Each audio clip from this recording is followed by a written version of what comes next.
Welcome back students. We have been talking about segmentations, targeting, positioning, ये सब चीज़ें अब हमने कवर कर ली हैं. फिर आता है एक एस्पेक्ट परसेप्चुअल मैपिंग का, यूजिंग प्रिंसिपल कंपोनेंट एनालिसिस. यानी कि हम प्रोडक्ट को कैसे मैप कर रहे हैं यूजिंग आवर परसेप्शन. ठीक है, हम कुछ एट्रीब्यूट्स के बेसिस पे करते हैं, जैसा कि हमने बोला. इनफैक्ट हमने पोजिशनिंग भी करी तो हमने एट्रीब्यूट्स के बेसिस पे करी, प्लस हमने कंपेटिटर्स के बेसिस पे करी. अब परसेप्चुअल मैपिंग की बात आती है तो perceptual mapping using principal component analysis यानी कि फैक्टर एनालिसिस. तो ये थोड़ा सा स्टैटिस्टिकल पोर्शन है. I will not go into very deep depth of statistical part, just giving you a quick review of how perceptual component analysis is done using various dimensions and how it is relatable. When a marketer basically intends to display his interest in the perception target customer segments, the next step is to measure the perception, and measuring the perception in mathematical psychologist way is known as perceptual mapping.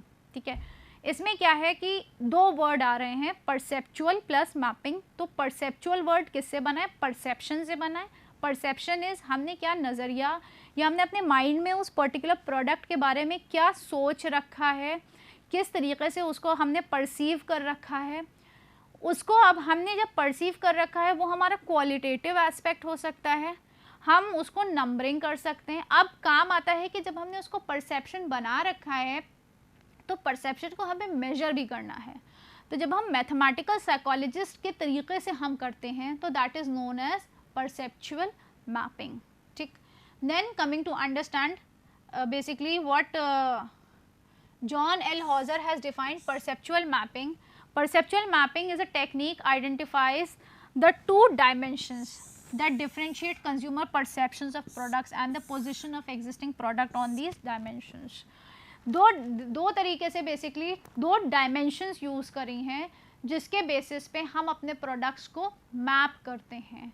यानी कि हम उसको भी position दे रहे हैं, कौन सी product किस category या किस स्पेस पे आएगा, कौन सा प्रोडक्ट हमारा क्या पोजीशन ऑक्यूपाई करेगा, किस पैरामीटर पे क्या उसकी रेटिंग होने वाली है. तो बेसिकली क्या होता है कि जब हम परसेप्चुअल मैपिंग की बात करते हैं, हमने ऊपर भी बताया था मैथमेटिकल साइकोलॉजिस्ट वे में जब हम इसको करते हैं, साइकोलॉजिस्ट वे में, that is known as perceptual mapping. यहाँ पे एक चीज़ बहुत इंपॉर्टेंट है, technique that identifies the two. यहाँ पे हमने दो तरीके यूज़ कर रहे हैं, दो डायमेंशंस यूज़ करी हैं that differentiates consumer perceptions of products and the position of existing products on these dimensions. So this is how basically perceptual mapping is usually represented on two-dimensional scales so that marketing manager can readily see where his own brand is positioned in the mind of his customers in relation to the other brands. It is nothing basically. अगर हमने बात करी थी पिछले भी अपने session में हम पोजिशनिंग कर रहे हैं. पोजिशनिंग मतलब हम उसके माइंड में इमेज क्रिएट कर रहे हैं. तो परसेप्चुअल मैपिंग में क्या है, हमने किन डायमेंशंस पे उसकी एज अ कस्टमर के ब्रेन में अपने ब्रांड को या अपने प्रोडक्ट को, अपने सर्विस को पोजीशन कर रखा है, क्या स्पेस उसने ले रखी है in response to the other brands, in reference to the other brands. So we have to identify that, we have to understand that if there are any chances. Reason being, यहाँ पे जब analytics की बात हो रही है या कोई भी चीज़ की बात है, मार्केटिंग बात है, तो उसको we have to understand for the decision making. If at all the consumer has occupied a wrong position, if it is not being mapped correctly, the responsibility of the marketer is to ensure that the product is being mapped correctly. Perceptual mapping is a diagrammatic technique used by marketers in an attempt to visually display the perception of the customers or potential customers. यहाँ पे हम क्या कर रहे हैं, visually display कर रहे हैं. अभी तक तो हमें पता है it is in the minds of the customers. अब उसको हम कैसे ला रहे हैं सामने visuals के through, we have to come up the customers, the potential customers. Then typically the position of a product line, brand, a company is displayed in relative to their competition. क्या करते हैं, हमारी प्रोडक्ट लाइन या हमारे product, हमारा service, हमारी offering, हमारी attribute in relative to whom, it in relation to या in response to the competitors. Some perceptual map use different size circles to indicate their scales, volume, market share of the various competing products. तो example दिया गया है कि जब perceptual mapping होती है, कभी कोई स्टार बना देता है, कोई सर्कल्स बना देता है, कोई डिफरेंट शेप्स में बेसिकली हम देते हैं, प्लस उसके साइजेस भी डिफरेंट होते हैं. तो क्या होता है, इंडिकेट्स द सेल्स वॉल्यूम और market share of various competing products. तो हम इससे क्या पता लगा रहे हैं, different circle size to indicate sales volume and market share कितना है of different competing products. Now let us understand perceptual map of competing products. Perceptual maps, as I have said already, basically have two dimensions even though they are capable of having severals. जब हम compete करेंगे तो हम पहले दो के basis पे रहेंगे, फिर हम different basis पे कर सकते हैं. For example, in this perceptual map जो कि अब आगे हम आपको अभी दिखाएंगे screen पे, you can see your consumer perception of various automobiles on two dimensions. That is sportiness, conservative, classy and affordable. दो डायमेंशंस हैं, sportiness, conservative, classy and affordable. This sample of consumer felt that Porsche cars were the sportiest and classiest of the ones in the study. Automobiles की बात हो रही थी, cars की बात हो रही थी, दो कैटेगरीज ली गई, फिर उसमें ये रिजल्ट्स निकल के आया था सैम्पल में कि जो Porsche cars हैं, they were the sportiest and the classiest. Then they felt that Plymouth cars were most practical and conservative. Another set of cars उन्होंने क्या लिया, Plymouth cars थी, they were very practical and conservative. Cars that are positioned close to each other were seen as similar on the relevant dimensions by the consumers. Plus बाकी चीज़ें क्या थी, बाकी उन्होंने ये चीज़ ध्यान दिया था कि जो different other cars थी, they were positioned close to each other and were very similar in the relevant dimensions by the consumers. फिर for example, consumers saw Quick, Chrysler and Oldsmobile as similar. They are close competitors and form a competing grouping. A company considering introduction of a new model will look for an area on the map free from competitors. Yes, यहाँ पे एक चीज़ और होती है, ये चीज़ बोला है ना कि अगर हमें कुछ अपना प्रोडक्ट लॉन्च करने में कुछ इनोवेशन लाना है तो हमें इंश्योर करना है जो ये मैप हमने कर रखा है ना, classy and distinctiveness, conservative, sporty and affordable, तो वी हैव टू इंश्योर कि ये इतना ज़्यादा जो ये साइज़ है डिफरेंस का कि which is more towards sports car and class, तो उस कैटेगरी में कौन सी आ रही है, BMW आ रही है, Porsche आ रही है, Pontiac आ रही है. Then coming to this category, इसमें टोयोटा आ रही है, निसान आ रही है. Then coming to this category, Plymouth आ रही है, फोर्ड आ रही है, डॉज आ रही है. When coming to this category, it is more of Mercedes, Cadillac and Lincoln cars. So what it is, how basically they have positioned. अगर अब यहाँ पे competitor को अपना नया product कुछ launch करना है, तो वो अपने आप को किस तरीके से categorize कर रहा है, plus उसको ये भी ध्यान रखना है कि that the company get enough space कि वो भी अपने आप को यहाँ पे एक particular position दे पाए ताकि वो परसेप्शन मैप में एक जगह बना पाए.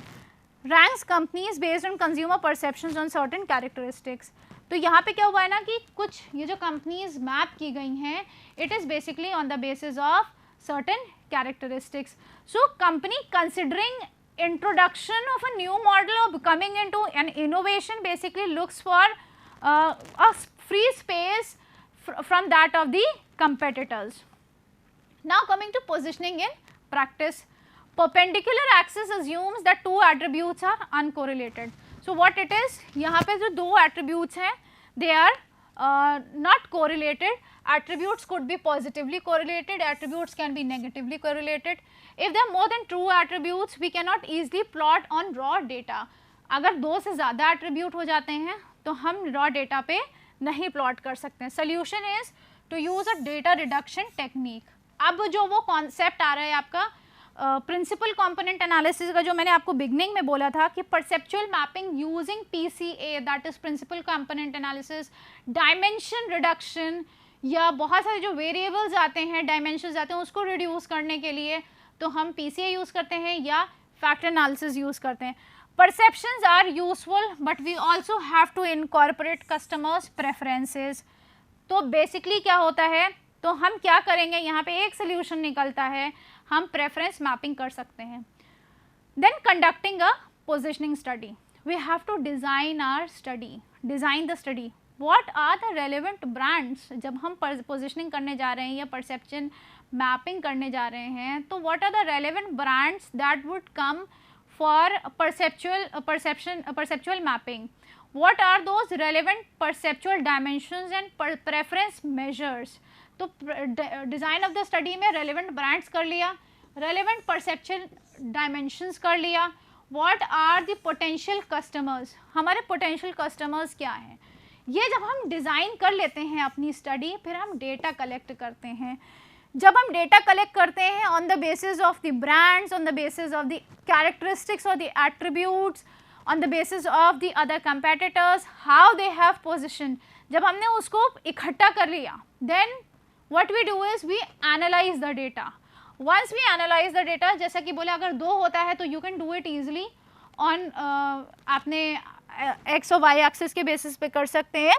अगर 2 से ज़्यादा वेरिएबल्स होते हैं तो perceptual mapping using PCA, that is principal component analysis और फ्रैक्टर एनालिसिस, और जॉइंट परसेप्चुअल और प्रेफरेंस मैपिंग की टेक्निक को यूज़ करते हैं. Now what exactly is PCA? Principal component analysis और PCA is a dimensionality reduction method, यानी कि डायमेंशंस को रिड्यूस करने का तरीका, जो कि बहुत ज़्यादा लार्ज डेटा सेट्स होते हैं. अगर हम प्रैक्टिकली बात करें, ये तो हो ही नहीं सकता कि हमारे पास 4-5 एट्रीब्यूट्स होंगे या 4-5 ही प्रोडक्ट्स होंगे.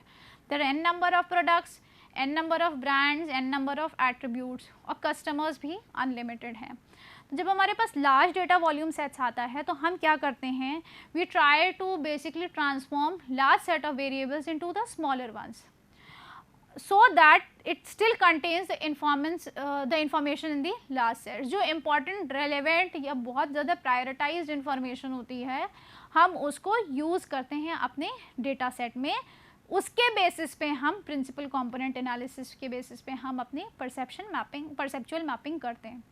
How do you construct a perceptual map using PCA?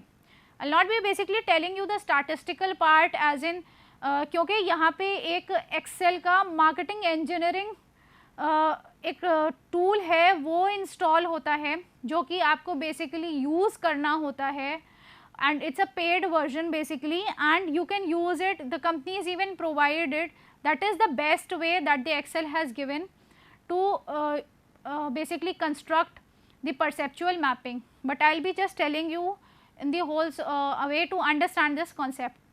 So PCA as a data reduction technique, what are the central dimensions underlying customers' perception of brands on more specific attributes?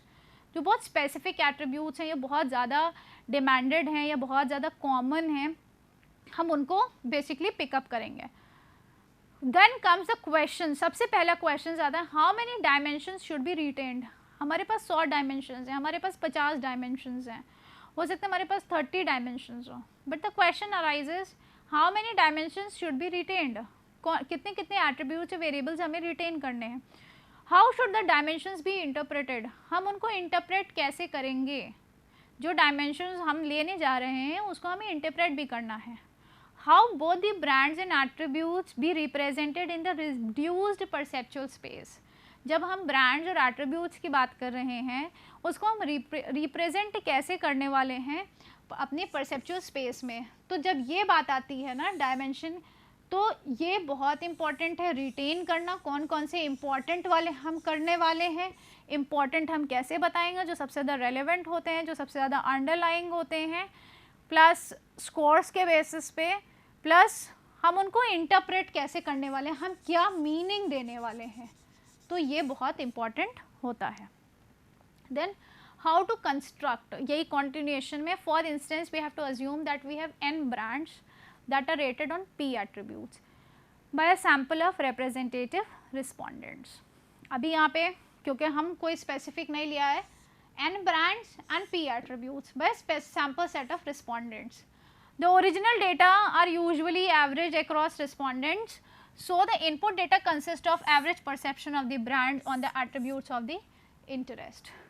It is difficult to map the brands in P dimensions, but if the attributes are correlated, we might be able to summarize the essential information contained in the original data in space of reduced dimensionality. ठीक है, तो बहुत difficult होता है basically जब P dimensions. What are P dimensions? P attributes and brands. It's not basically very practical जब हम इस basis पे बात करते हैं. तो when these are correlated, we'll be able to summarize them, the essential information which is considered, which is there in the original data set. For instance, ये drinks की बात है यहाँ पे, जो कि हॉप डेविल है प्लस ट्रो जनरेटर है. इसको हमने दो बेसिस पे मेजर किया है, दैट इज़ मॉल्टीनेस एंड बिटरनेस. कितनी मॉल्टेड है, कितनी बिटर है टेस्ट में. फिर जब हमने उसको पूरी तरीके से एग्रीगेट निकाला, ठीक है, तो हॉप डेविल का मॉल्टीनेस 7 स्कोर आया है और बिटरनेस 8 आई है. ट्रो जनरेटर का आया है 8 और बिटरनेस आई है हमारी 4. तो this is how basically we move ahead. The basic idea is to redefine the dimension of space such that the first dimension, that is component factor, captures as much variation in the ratings as possible. The second dimension is perpendicular to the first dimension, captures as much of the remaining variation in the ratings as possible. If the few of the dimensions that we capture large amount of total variation in the data, the analysis can be simplified by retaining only 2 or 3 dimensions. तो सबसे ज़्यादा जिसका aggregate value correct होगा, near होगा, better होगा, हम उनको pickup करेंगे. And also what we have to do is we have to look at the amount of variance explained by each factor. Hopefully a few factors will capture a substantial portion of the total variance. For instance, there are 15, 16 या 20 factors and अगर हम अपना total variance देखते हैं तो overall जो each factor में आ रहा है, there can be 4 factors, there can be 3 factors, total variance जो हमारा included है. If we can summarize the data with few dimensions, we can graph the data in a low dimension space even with different attributes, even with many different attributes. Now summarizing this attribute information using component and factors. अब हमने x axis पे मॉल्टीनेस ले रखा है, y axis पे हमने bitterness ले रखी है और हमने n नंबर ऑफ इतने ढेर सारे हमारे प्रोडक्ट्स या ब्रांड्स हैं, हमने उसी हिसाब से इसको डायमेंशन दे रखा है. अगर हम इसको समझते हैं तो कितना कौन सा कितने वेरिएंस पे जा रहा है, तो इसको ऐसे समझते हैं. For a PA Beers the perceptual data average score of each brand achievers on each attribute of the sample. तो एट्रीब्यूट्स ऑफ ब्रांड्स हमने क्या लिए हैं यहाँ पे, मॉल्टीनेस एंड बिटरनेस लिया है. एट्रीब्यूट हमारे ये हैं, ब्रांड्स हमारी ये हैं. 7, 8, 4, 3 डिफरेंट स्कोर्स हैं. देन वेरिएंस जो एक्सप्लेन किया है, तो वेरिएंस जो बेसिकली आया है as a function of the number of dimensions. Dimension के आइटम्स हमारे 2 हमने लिए. टोटल वेरिएंस एक्सप्लेन्ड इज 0.820 और सेकंड वाले का इज 0.180. जो cumulative variance explained is 0.820 and दूसरे वाले का is 1.0. How to interpret basically these retained factors? Look at the correlation of the original attributes with the new dimensions. They are called loadings and are summarized in a pattern matrix. Variables that are loaded highly on a factor suggest what factor means and how to name it basically.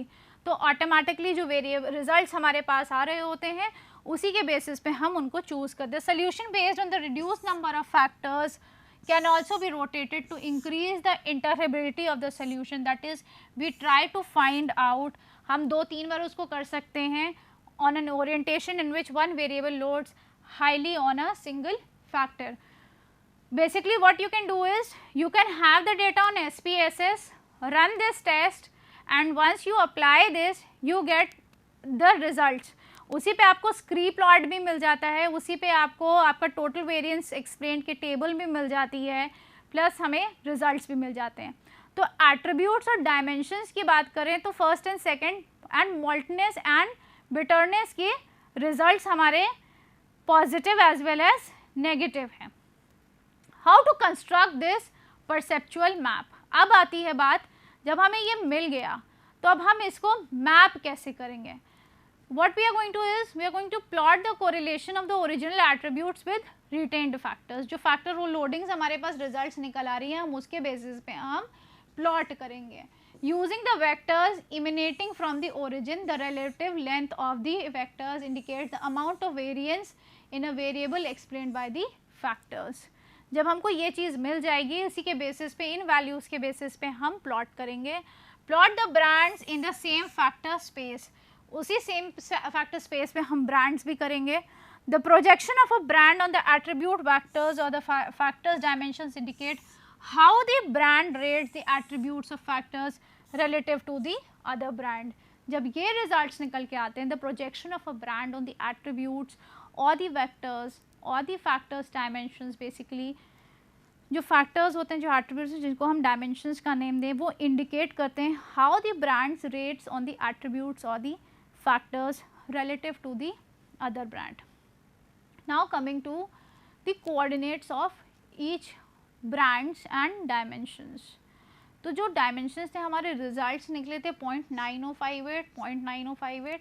ये हमारी different brands थी, इनके results ये आए थे, इनके results ये आए थे.